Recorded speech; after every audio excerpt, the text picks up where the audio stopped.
Намерение внешности. Дон Хуан планировал еще одно путешествие в горы до моего отъезда домой. Но мы так его и не совершили. Вместо этого он попросил отвезти его в город. Ему нужно было встретиться там с какими-то людьми. По пути он говорил о чем угодно, только не о намерении. Это была желанная передышка. В полдень, когда он закончил свои дела, мы присели на его любимую скамейку на Плаза. Площадь была пустынной. Я чувствовал себя усталым и сонным. Но потом я и сам не заметил, как совершенно неожиданно для себя оживился. Мысли стали кристально ясными. Дон Хуан моментально заметил эту перемену. Мое замешательство рассмешило его. Он прочел мои мысли. А может, это были его мысли, и я прочел их. Если думать о жизни в терминах часов, а не лет, то она покажется невероятно длинной, сказал он. Даже если думать о ней в терминах дней, жизнь покажется бесконечной. Это было именно то, о чем я как раз подумал. Он сказал, что жизнь магов измеряется в часах, и что маг может за 1 час прожить столько, что по интенсивности это вполне может сравниться с целой жизнью обычного человека. Такая интенсивность становится важным преимуществом, когда приводит к накапливанию информации за счет движения точки сборки. Я потребовал более детальных объяснений. Довольно давно он рекомендовал мне, чтобы я, поскольку было неудобно делать заметки во время бесед, сохранял всю полученную мною информацию о мире магов не на бумаге и не в памяти, но при помощи сдвига моей точки сборки. Даже самый незначительный сдвиг точки сборки всего на мгновение создает совершенно изолированные островки восприятия, сказал Дон Хуан. Информация может накапливаться в форме опыта полного осознания. Но как может информация накапливаться в чем-то столь неопределенном? Ум — это тоже что-то неопределенное, но ты все же доверяешь ему просто потому, что больше с ним знаком, — возразил он. Движение точки сборки тебе знакомо гораздо меньше, хотя это почти то же самое. Я имею в виду, каким образом накапливается информация, — не отступал я. Информация накапливается в самом опыте, — объяснил он. Позже, когда маг сдвигает свою точку сборки именно в то место, где она была в то время, он полностью восстанавливает в памяти накопленный опыт. Это вспоминание магов является способом восстановления всей информации, накопленной при перемещении точки сборки. Непосредственным результатом движения точки сборки, продолжал он, является интенсивность. Например, в данный момент ты проживаешь интенсивнее, чем обычно, поэтому, собственно говоря, ты и накапливаешь информацию. Когда-нибудь ты восстановишь в памяти этот момент, сместив свою точку сборки в то же место, где она находится сейчас. Таким образом, маги и накапливают информацию. Я сказал Дону Хуану, что интенсивное вспоминание, которое пришло ко мне несколько дней назад, не было результатом каких-либо сознательных умственных усилий. «Как можно сознательно управлять вспоминанием?» – спросил я. Интенсивность, являясь одним из аспектов намерения, естественным образом связана с сиянием глаз магов, объяснил он. Для того, чтобы вспомнить изолированные островки восприятия, магам нужно лишь намеренно вызвать то особое сияние их глаз, которое ассоциируется с тем местом, в которое они хотят попасть. Но я уже объяснял тебе это. Должно быть, вид у меня был довольно растерянный. Дон Хуан с серьезным выражением лица рассматривал меня. Дважды или трижды я открывал рот, чтобы задать ему вопрос, но никак не мог сформулировать свои мысли. Благодаря более высоким, чем у обычных людей, интенсивности и скорости, сказал Дон Хуан, за несколько часов маг может прожить эквивалент обычной человеческой жизни. Его точка сборки, сдвигаясь в новые положения, вбирает больше энергии, чем обычно. Такой дополнительный поток энергии и называется интенсивностью. Я необыкновенно ясно понимал то, о чем он говорил, и моя рациональность пошатнулась под ударом огромного замешательства. Дон Хуан пристально посмотрел на меня и предупредил, чтобы я остерегался реакции, которая нередко причиняет магам страдания, а разрушительного желания последовательно и логично объяснять магический опыт. «Магический опыт настолько необычен, — продолжал Дон Хуан, — что маги считают его интеллектуальным упражнением и используют для выслеживания самих себя. И все-таки их козырной картой, как сталкеров, является то, что они очень остро осознают себя воспринимающими существами, и то, что восприятие имеет намного больше возможностей, чем это может представить себе наш разум. Единственное, что я мог сказать в ответ, это лишь выразить свое понимание невероятных возможностей человеческого осознания. «Для того, чтобы защитить себя от этой необъятности, — сказал Дон Хуан, — маги вырабатывают в себе совершенное сочетание безжалостности, ловкости, терпения и мягкости. Эти 4 основы сталкинга неразрывно связаны друг с другом. Маги культивируют их, намереваясь овладеть ими. Эти основы, естественно, являются положениями точки сборки». Он продолжал, что любое действие, совершаемое любым магом, неизбежно управляется этими 4 принципами. Иными словами, любое действие каждого мага имеет заранее обдуманный замысел и исполнение и синтезирует в себе 4 основы сталкинга. Маги используют эти 4 настроения сталкинга как руководство к действию, продолжал он. Они представляют собой 4 различных состояния ума, 4 различных вида интенсивности, которыми маги могут пользоваться для того, чтобы заставить свою точку сборки сдвигаться в определенное положение. Казалось, им внезапно овладело раздражение. Я спросил, не надоели ли ему мои настойчивые расспросы. «Я сейчас думаю о том, как наша рациональность заводит нас в тупик», — сказал он. «Мы склонны размышлять, задавать вопросы, выяснять, но нет никакой возможности делать это относительно магии. Магия является актом достижения места безмолвного знания, а безмолвное знание невозможно охватить умом. Его можно только пережить». Он улыбнулся. Глаза его сияли, как 2 пятна света. Он сказал, что маги, пытаясь защититься от всепоглощающего воздействия безмолвного знания, развили искусство сталкинга. Сталкинг сдвигает точку сборки медленно, но постоянно, таким образом давая магу время и возможность поддерживать самого себя. В искусстве сталкинга, продолжал Дон Хуан, есть особая техника, которую очень широко используют маги. Это контролируемая глупость. По мнению магов, контролируемая глупость — единственное средство, которое позволяет им иметь дело с самими собой в состоянии повышенного осознания и восприятия, а также со всеми людьми и всем на свете в повседневной жизни. Дон Хуан объяснил, что контролируемая глупость есть искусство контролируемой иллюзии или искусство создания видимости полной увлеченности в данный момент каким-либо действием. Притворство столь совершенное, что его невозможно отличить от реальности. Он сказал, что контролируемая глупость — это не прямой обман, но сложный артистический способ отстранения от всего и в то же время сохранения себя неотъемлемой частью всего.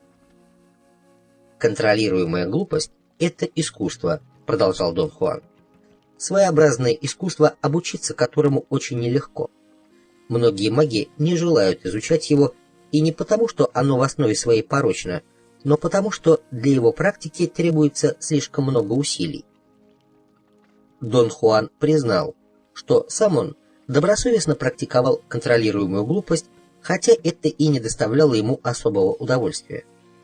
Возможно, потому что его бенефактор был ее адептом. А может быть потому, что особенности его характера, в сущности, по его словам, мелочного и неискреннего, не обеспечивали гибкости, необходимой для практики контролируемой глупости. Я удивленно посмотрел на него. Он умолк и уставился на меня своими озорными глазами. К тому времени, когда мы приходим к магии, наш характер уже сформировался, сказал он и пожал плечами, изображая беспомощность. Поэтому нам остается лишь практиковать контролируемую глупость и смеяться над собой. В порыве чувства я начал уверять Дона Хуана, что мне он ни в коем случае не кажется мелочным или неискренним. «Но это главные черты моего характера», — настаивал он. Я отказывался согласиться с этим.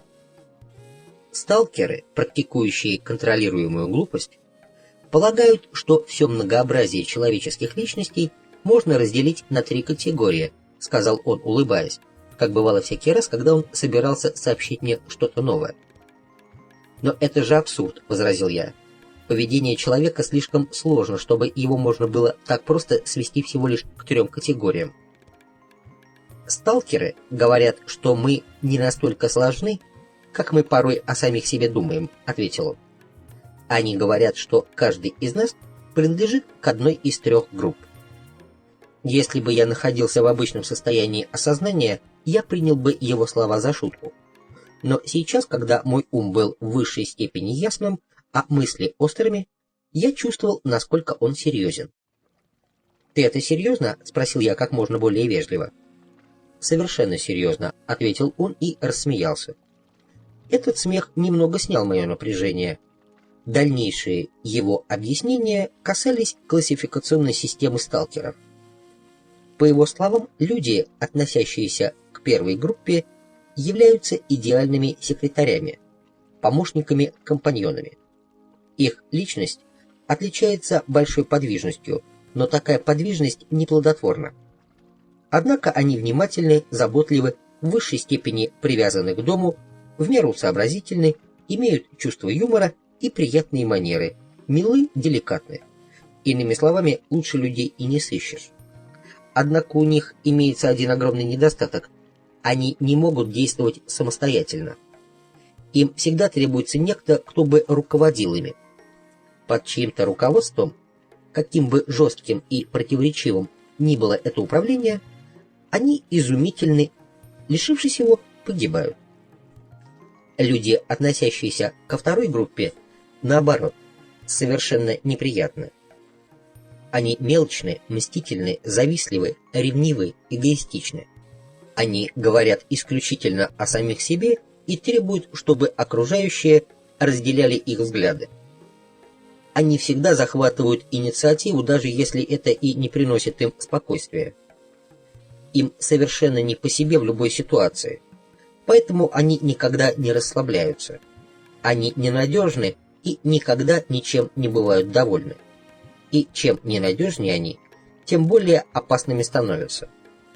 Их роковым недостатком является то, что ради лидерства они могут даже совершить убийство. К 3-й категории относятся люди, которые неприятны, но и не отвратительны.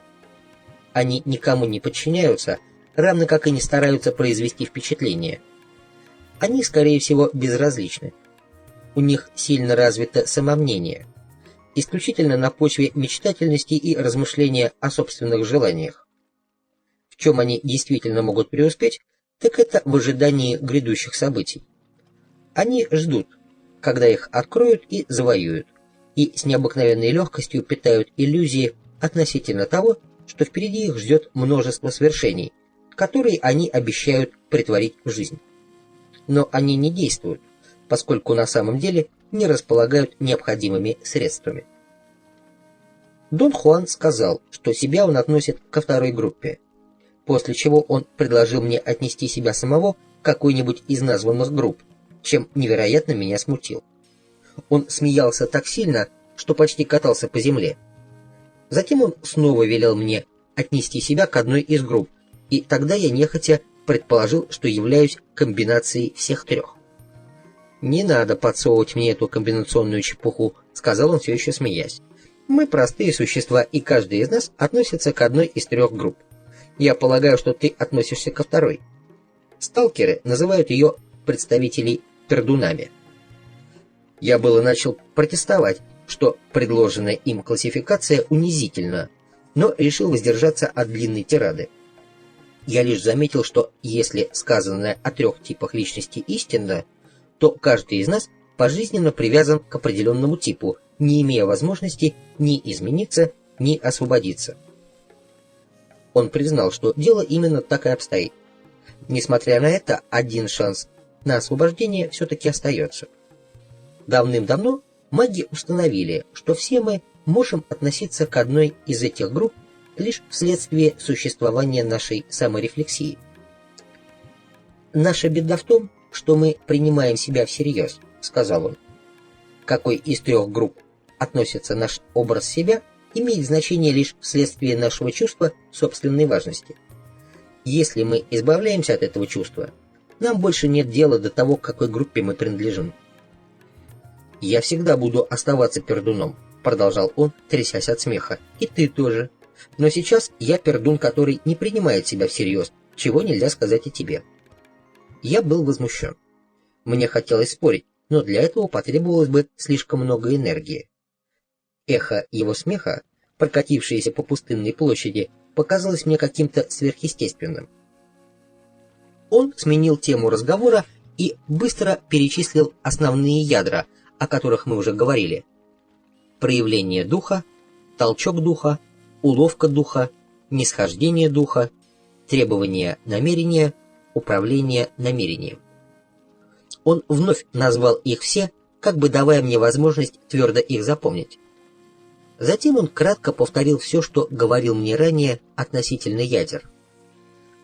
Похоже, он хотел намеренно вложить в меня все эти сведения, пользуясь интенсивностью момента. Я заметил, что основные ядра все еще остаются для меня тайной. Я остро чувствовал свою неспособность понять их. Казалось, он вот-вот сменит тему нашего разговора, а я об этом все еще не имел никакого представления. Я настаивал на дополнительных вопросах относительно абстрактных ядер. Казалось, он обдумывал сказанное мной, а потом спокойно кивнул головой. «Эта тема была очень трудной и для меня», — сказал он. «Я, как и ты, задавал много вопросов, но я, вероятно, был чуть-чуть эгоистичнее, чем ты, и я очень злился. Вопросы я мог задавать только сварливым тоном. Да и ты задаешь их довольно воинственно. В конце концов, ты и я в равной степени несносны, но только по различным причинам». Относительно основных ядер Дон Хуан добавил, прежде чем сменить тему разговора, всего лишь одну вещь, что обнаруживают себя они невероятно медленно, то неустойчиво проявляясь, то отступая. «Я могу без конца повторять, что тот, чья точка сборки сдвинулась, — начал он, — может двигать ее дальше. Учитель нужен нам лишь по одной причине — он должен безжалостно побуждать нас к действию. В противном случае мы обязательно остановимся, чтобы поздравить самих себя с тем, что продвинулись так далеко». По его словам, мы оба являем собой пример отвратительной тенденции выходить из себя. К счастью, его бенефактор, будучи непревзойденным сталкером, совершенно не щадил его. Дон Хуан рассказывал, как во время ночных путешествий по пустыне Нагваль Хулиан основательно просветил его относительно природы чувства собственной важности и движения точки сборки. По словам Нагваля Хулиана, чувство собственной важности — это чудовище о 3000 голов. Противостоять и победить его можно лишь в 3 случаях. Во-первых, если отсечь все головы последовательно. Во-вторых, достичь того загадочного состояния, которое называется местом безжалости, постепенно разрушающего чувство собственной важности. И в-третьих, если за мгновенное истребление 3000-голового чудовища заплатить своей собственной символической смертью. Нагваль Хулиан советовал избрать третий путь. При этом он сказал Дону Хуану, что тот может считать себя счастливым, если ему будет предоставлена возможность выбора, потому что обычно только дух определяет путь, по которому должен следовать маг, и долг мага следовать ему. Дон Хуан сказал, что учил меня так же, как в свое время его учил бенефактор, отсекать все 3000 голов чувства собственной важности одну за другой. Однако результаты оказались весьма различными. Тогда как я поддавался учению очень хорошо, он не поддавался ему вообще. «Со мной был особый случай», — продолжал он. «С той самой минуты, как мой бенефактор увидел меня, лежащего на дороге с пробитой пулей грудью, он знал, что я новый Нагваль. Он и вел себя соответственно, сдвинув мою точку сборки после того, как здоровье мое немного улучшилось. Вот почему я мог так легко видеть поле энергии в виде чудовищного человека. Однако этот прием вместо предполагаемой помощи стал помехой дальнейшему движению моей точки сборки. И в то время, когда точка сборки других учеников постепенно сдвигалась, моя оставалась неподвижной на уровне способности видеть монстра. «Но почему твой бенефактор не объяснил тебе причину происходящего?» — спросил я, озадаченный этими излишними сложностями. «Мой бенефактор не верил в то, что можно получить знание даром», — сказал Дон Хуан. По его мнению, знание, сообщаемое таким образом, является не столь эффективным. Им невозможно воспользоваться в случае необходимости. С другой стороны, для знания, полученного на практике, всегда найдется способ словесного выражения. Дон Хуан сказал, что его метод обучения отличается от метода обучения его бенефактора тем, что сам он верит в необходимость свободы выбора, чего тот совершенно не допускал. «Не пытался ли Нагваль Илиас, учитель твоего бенефактора, рассказывать тебе о том, что происходило на самом деле?» — настаивал я. «Он попытался», — вздохнув, сказал Дон Хуан. «Но я был тогда просто невыносим. Я считал, что знаю все. И то, что говорили мне они оба, я попросту пропускал мимо ушей». В поисках выхода из создавшегося положения Нагваль Хулиан решил вынудить Дона Хуана сместить свою точку сборки, но уже таким образом, чтобы тот сделал это самостоятельно. Я прервал его, спросив, когда это произошло, до или после случая на реке. Рассказы Дона Хуана, к сожалению, не следовали так нравившемуся мне хронологическому порядку. «Это случилось через несколько месяцев», — ответил он. «Но не думаешь ли ты, что из-за того, что у меня тогда произошло расщепление восприятия, я действительно изменился, стал мудрее или уравновешеннее? Ничего подобного. Можешь судить по себе. Я не только раз за разом прерывал твою непрерывность, но и раздробил ее на мелкие кусочки. Но посмотри на себя. Ты все еще действуешь так, как если бы был невредим. И это высшее достижение магии намерения». То же самое было и со мной. Полученный опыт лишь на какое-то время мог всколыхнуть меня, но затем я все забывал, и разорванные концы соединялись вновь так, словно ничего не произошло. Вот потому-то мой бенефактор и был уверен в том, что по-настоящему измениться мы можем лишь в том случае, если умрем. Возвращаясь к своей истории, Дон Хуан сказал, что Нагваль решил при помощи Тулио, самого нелюдимого обитателя поместья, нанести еще один сокрушительный удар по его психологической непрерывности. По его словам, все ученики, в том числе и он сам, никогда не находились в полном согласии по поводу чего бы то ни было. В одном лишь их мнения совпадали. Маленький щуплый Тулио презирал их общество. Они ненавидели Тулио, так как он или избегал их, или относился к ним с таким пренебрежением, словно все они были кучей грязи. Они уверяли себя, что Тулио не разговаривает с ними потому, что ему нечего сказать, и что главной чертой его характера за этой высокомерной отчужденностью является неуверенность в себе. Несмотря на такую репутацию среди учеников, Тулио имел большое влияние на обитателей поместья, особенно на Нагваля Хулиана, который души в нем не чаял. Однажды утром Нагваль Хулиан отослал всех учеников на целый день с каким-то поручением в город. Единственный, кто остался в доме, кроме старых обитателей поместья, был Дон Хуан. Около полудня Нагваль Хулиан приступил к изучению своих бухгалтерских книг, чем он занимался ежедневно. В процессе работы он время от времени обращался к Дону Хуану за помощью в своих подсчетах. Дон Хуан начал просматривать счета и вскоре обнаружил, что для дальнейшей работы необходимо получить какую-то информацию от бывшего в курсе всех дел поместья Тулио, который забыл сделать какую-то запись.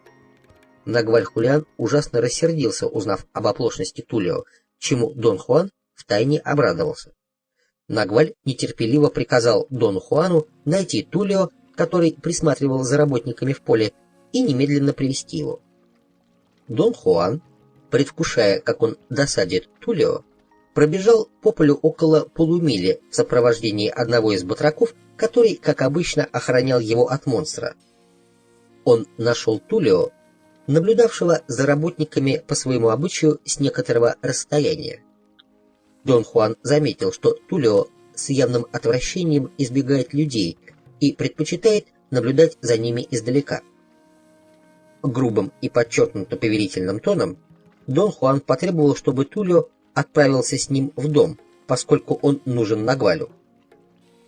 Еле слышным голосом Тулио ответил, что сейчас он очень занят, но через час освободится и сможет прийти. Однако Дон Хуан настаивал, зная, что Тулио не собирается с ним спорить и просто забудет о нем, как только отвернется.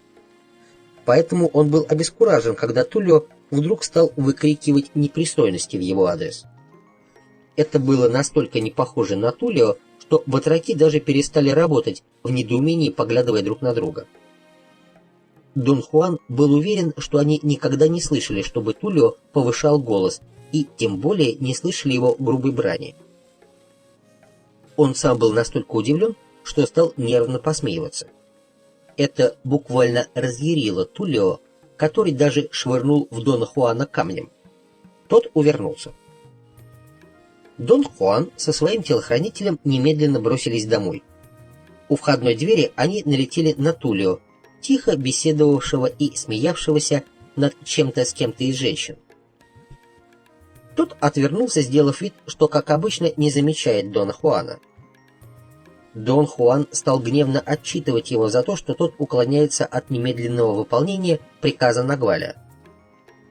Тулио и женщины смотрели на Дона Хуана как на идиота. Однако с Тулио в этот день явно творилось что-то неладное. Вдруг он заорал, чтобы Дон Хуан закрыл свой проклятый рот, занимался своей собственной проклятой работой и вообще убирался ко всем чертям.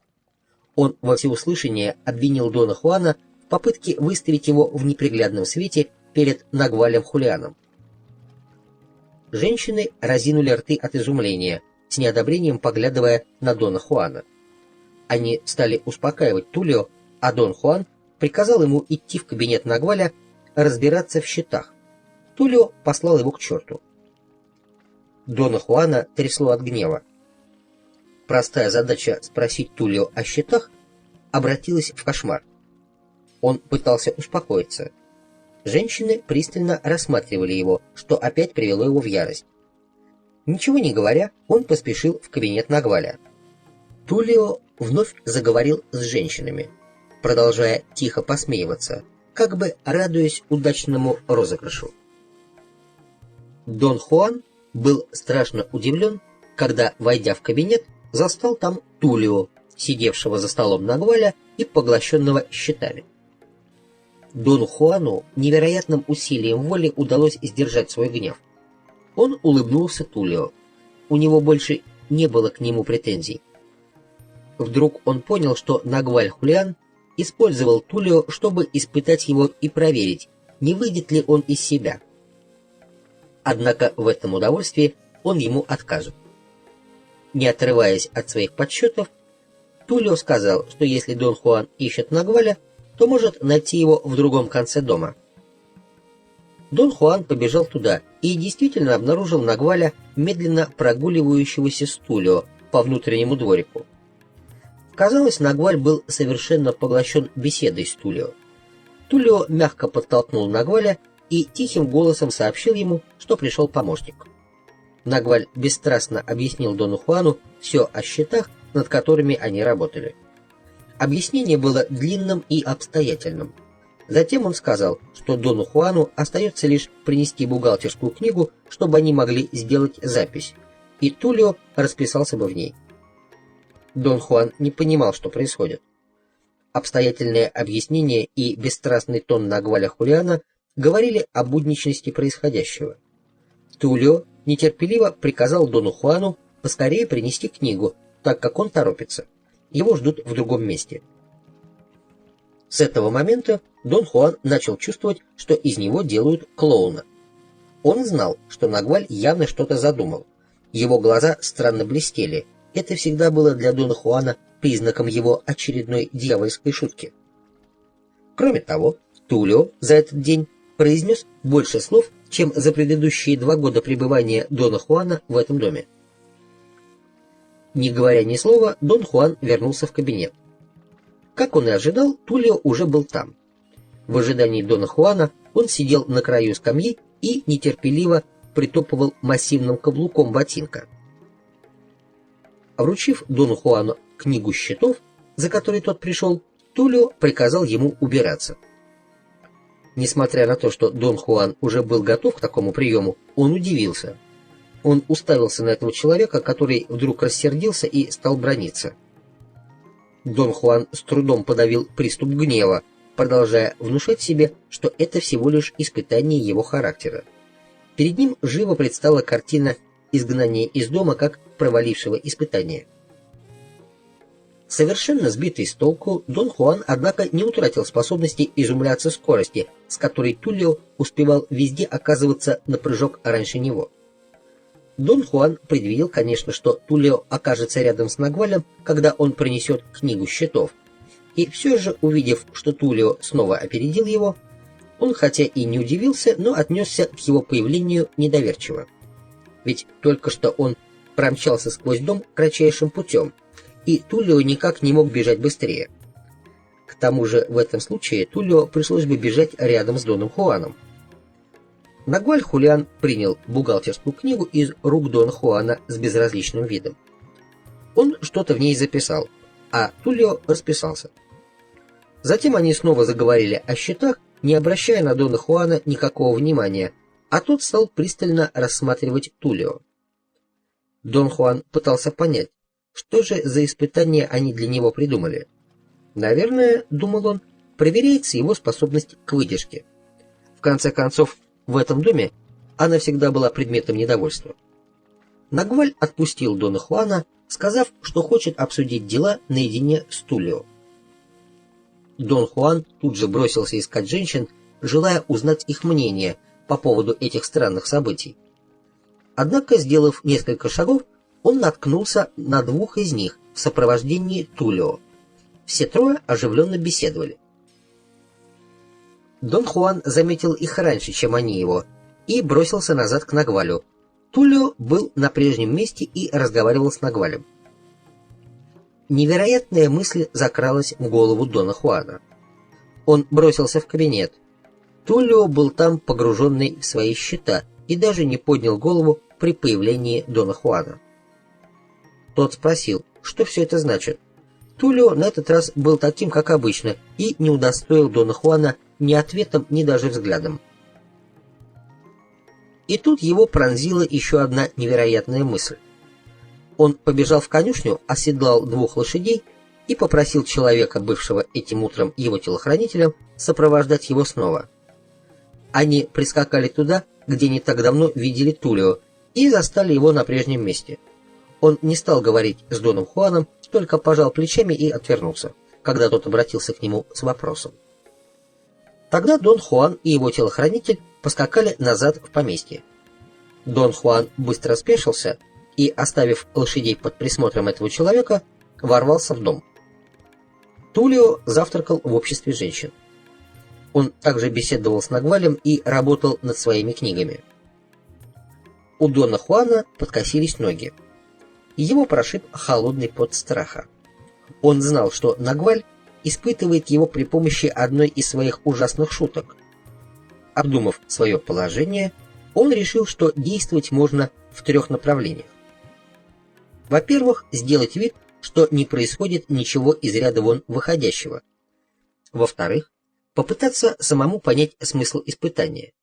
И третьим вариантом, поскольку Нагваль всегда внушал ему, что он может объяснить все, что Дон Хуан захочет спросить, было обратиться к нему самому за разъяснениями. Дон Хуан решил спросить. Он пошел к Нагвалю и попросил его объяснить, что с ним происходит. На этот раз Нагваль был один и все еще работал над своими счетами. Он отложил их в сторону и улыбнулся Дону Хуану.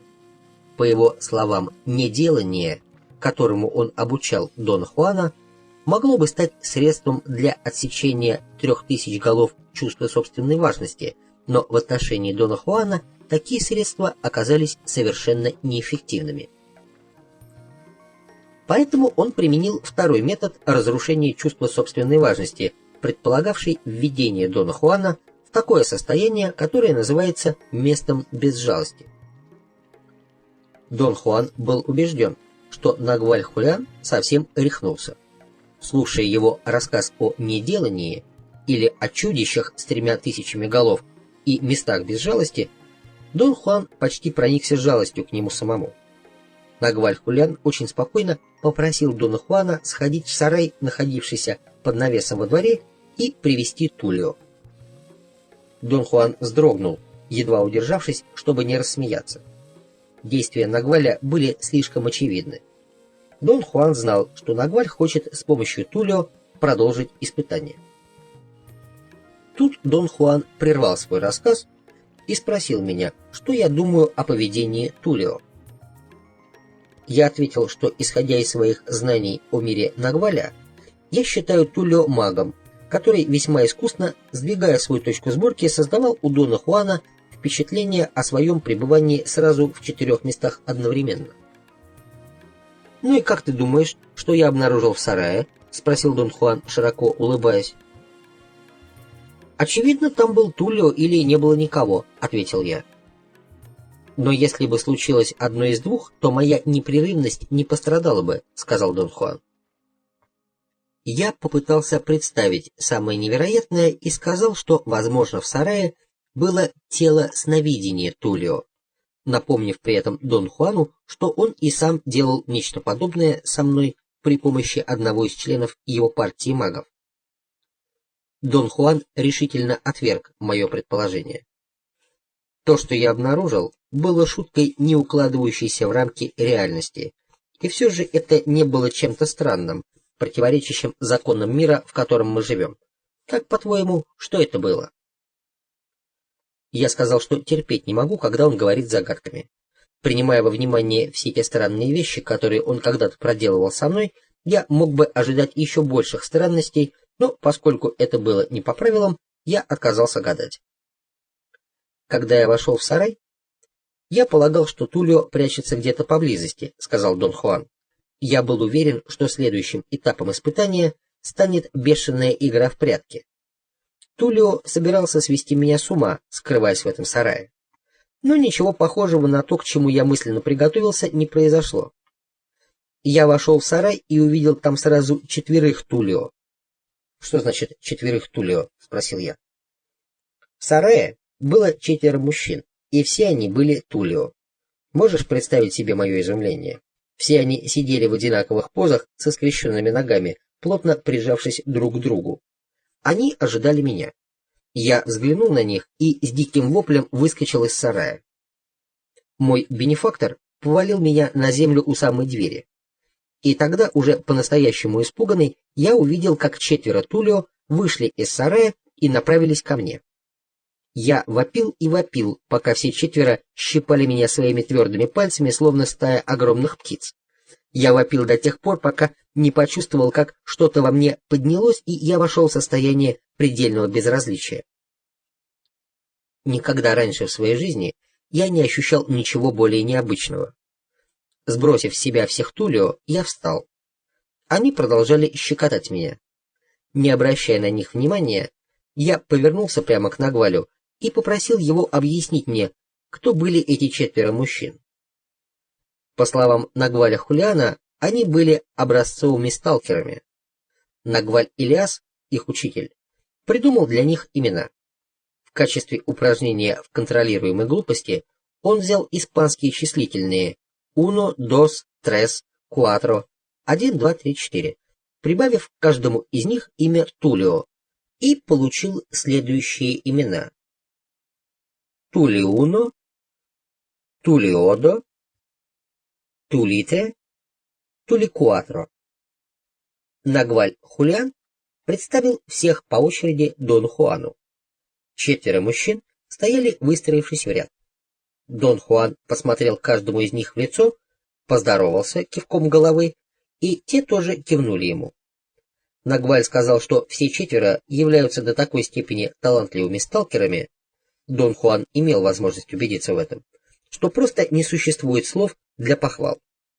Они были такими великолепными сталкерами, что практически для всех существовали как один человек. И хотя люди виделись и общались с ними ежедневно, никто, кроме воинов партии Нагваля, не знал, что существует 4 Тулио. Дон Хуан с абсолютной ясностью понимал все, что говорит Нагваль Хулиан об этих мужчинах. Такая необычная ясность восприятия давала ему возможность понять, что он достиг места без жалости. И также совершенно самостоятельно он понял, что место без жалости является положением точки сборки, где исчезает жалость к самому себе. Однако Дон Хуан также знал, что его проницательность и мудрость были в высшей степени мимолетными. Его точка сборки неизбежно должна была вернуться в исходное положение.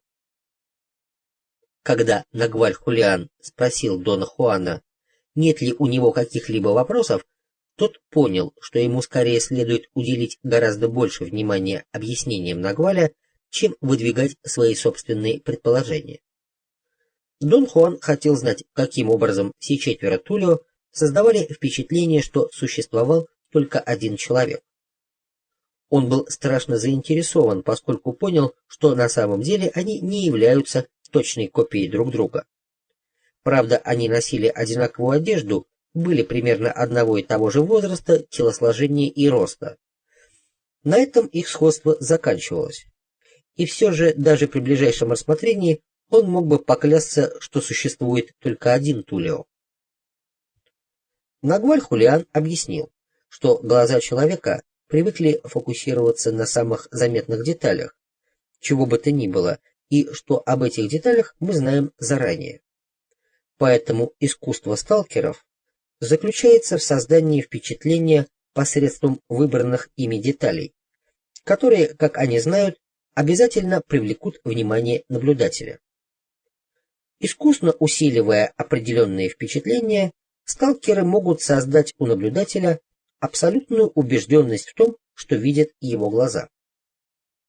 Нагваль Хулиан рассказал о том, как развлекло и рассмешило женщин его отряда прибытие в поместье Дона Хуана, переодетого женщиной. Но бывший с ними мужчина, оказавшийся Тулитре, тут же создал у Дона Хуана впечатление относительно Тулио.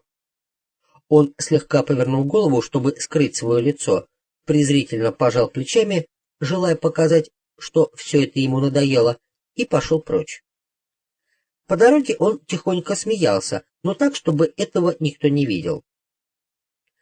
Женщины постарались закрепить это первое впечатление соответствующим поведением, сделав вид, что их раздражает этот необщительный человек. С этого момента каждый из 4 Тулио оказывался рядом с Доном Хуаном, усиливая создавшееся впечатление, и развивал его до тех пор, пока глаза Дона Хуана не привыкли различать только то, что ему предлагалось. Затем в разговор вступил Тулиуно. Он сказал, что им потребовалось около 3 месяцев очень осторожных и последовательных действий с целью заставить Дона Хуана не замечать ничего, кроме того, что он ожидал увидеть. Спустя 3 месяца слепота Дона Хуана стала столь очевидной, что 4 Тулио перестали соблюдать осторожность.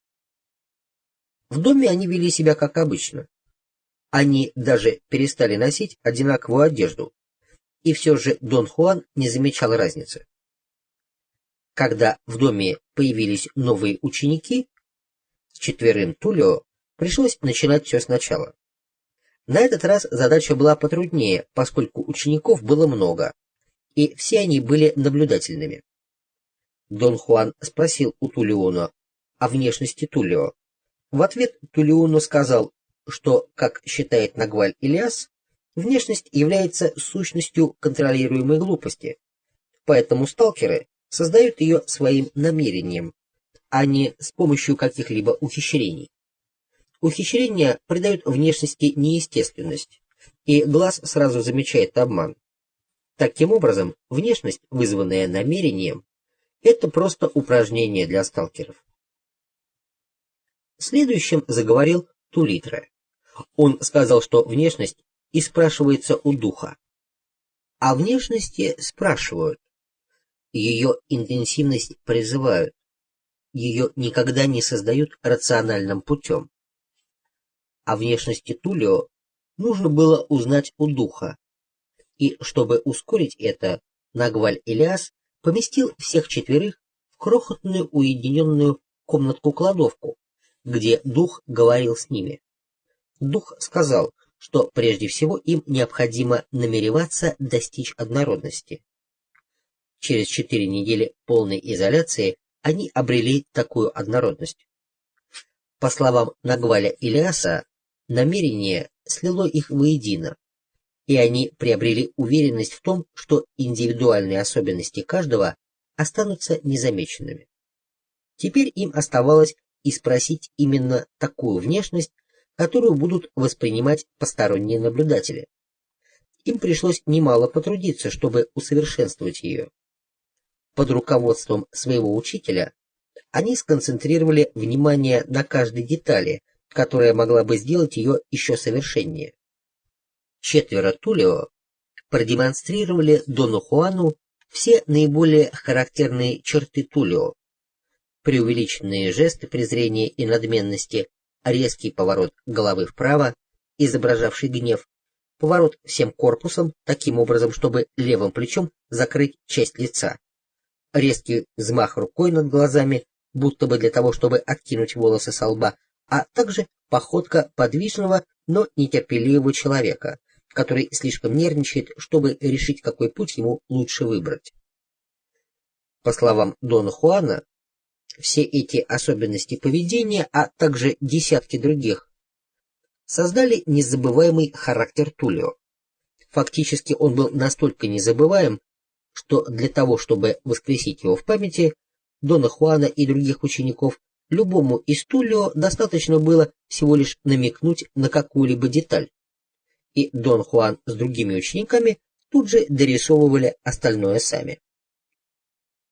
Дон Хуан сказал, что в результате столь последовательного поведения Тулио стал для него и других учеников в высшей степени отвратительным человеком.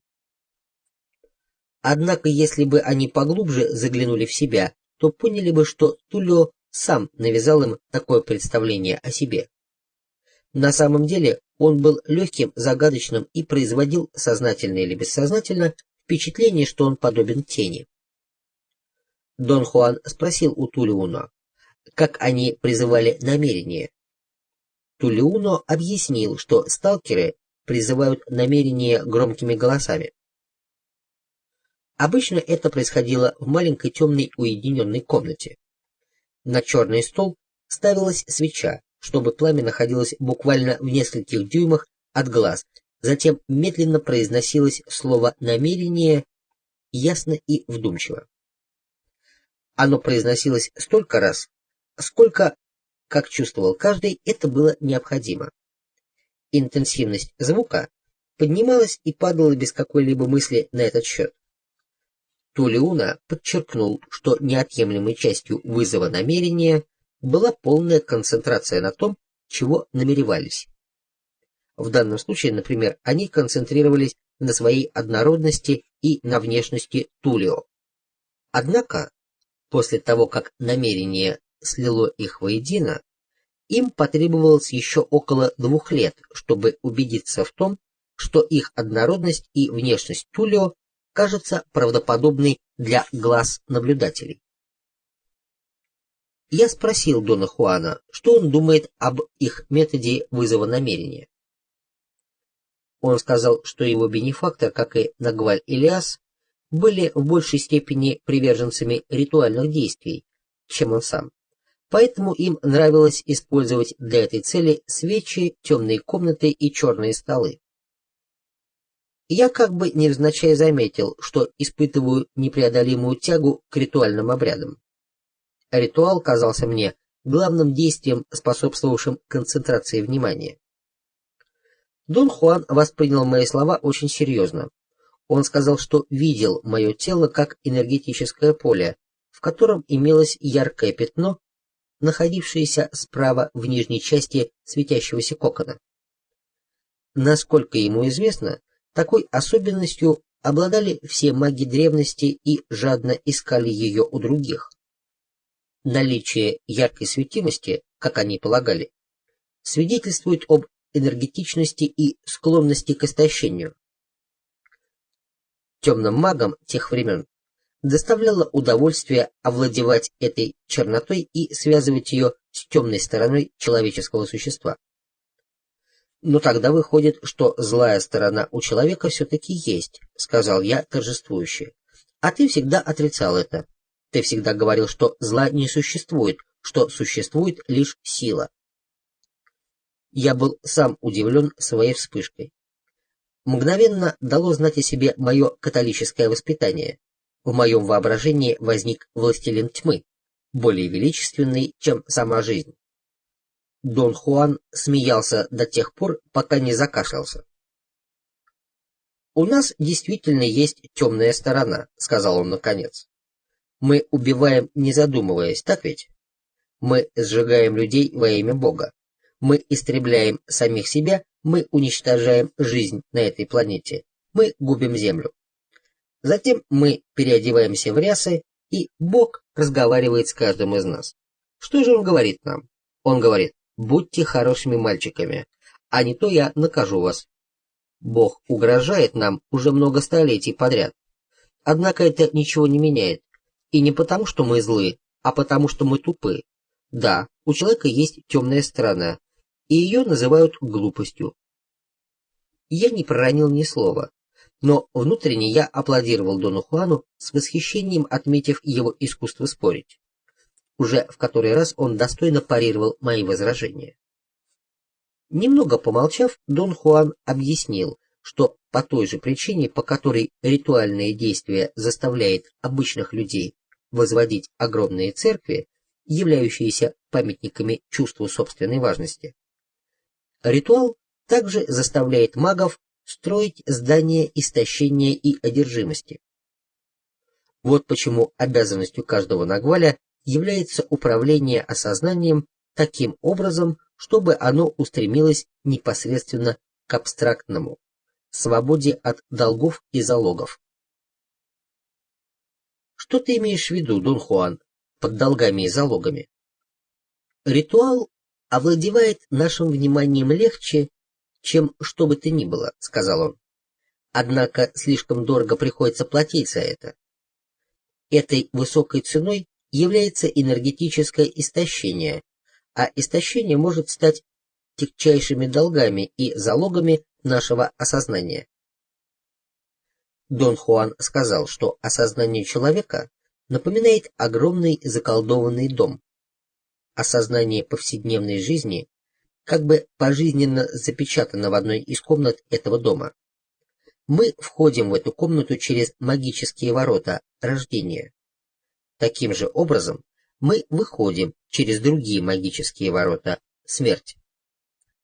Однако маги смогли найти еще один выход. и выбрались из этой запечатанной комнаты, оставшись в живых.